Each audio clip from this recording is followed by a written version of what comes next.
Hold up. Yeah.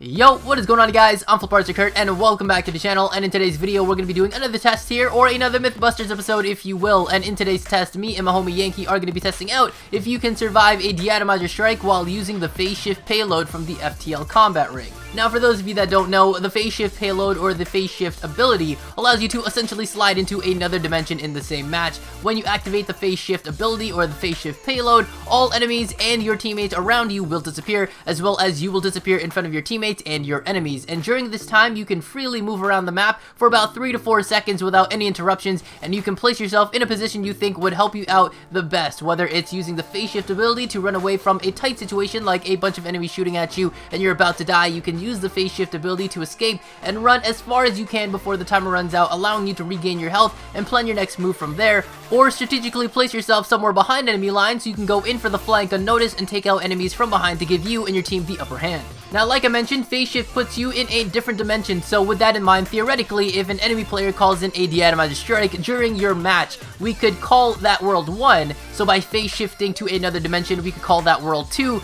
A De-Atomizer strike doesn't exist in that realm or world 2, meaning that you could theoretically survive the De-Atomizer strike and come back after the blast has gone off and continue in the fight and not being affected by that De-Atomizer strike like the rest of your team would be getting killed by it. So what me and Yankee are going to be doing at the moment to prepare for this is I'm going to be killing him 25 times to get myself a De-Atomizer strike, and after which it will be his turn to kill me 25 times to give him a De-Atomizer strike of his own. We're going to be running 2 tests here to see if it's possible to survive a De-Atomizer strike through phase shifting, and in our first test, I'll be calling in my De-Atomizer strike, and we're going to allow the countdown to run all the way until there's 1 second left, which will allow Yankee to phase shift into the other dimension and hopefully escape the De-Atomizer strike, since phase shifting lasts about 3 to 4 seconds, which should be enough time to escape the blast and return after it is over. And our second test will only be done assuming that the first test actually fails. So if the first test does fail, we assume that it's probably because of a timing issue for when the blast goes off to when we phase shift or something like that, as if there was a specific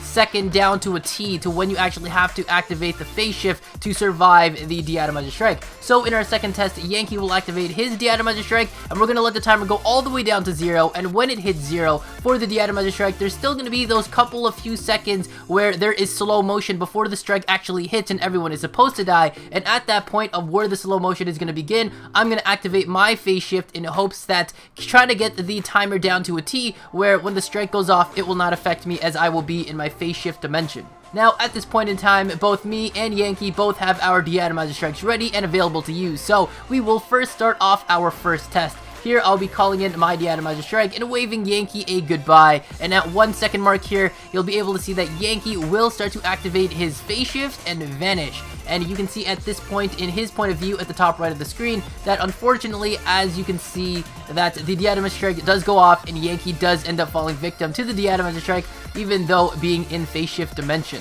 Now, from this, we've already determined that I'm most likely going to die from the De-Atomizer strike, even by going into phase shift mode, but we figured we would do the second test anyway, as we've already come this far to get ourselves each a De-Atomizer strike, and it would be a waste not to use it. So Yankee here is going to be calling in his De-Atomizer strike, and as you can see for me, I activate my phase shift way after the timer will hit 0 during the slow motion effect before the blast actually hits, and unfortunately, I will still end up dying to the De-Atomizer strike.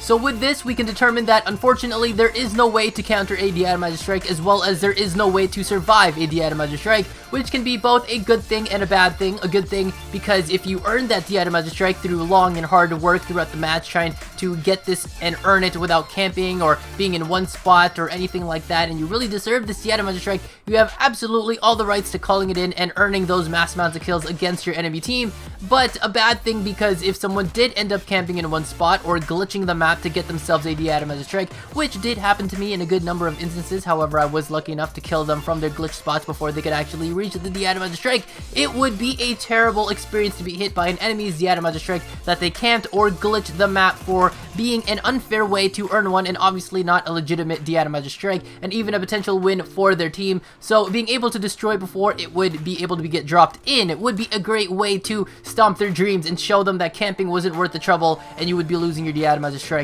for what you've done.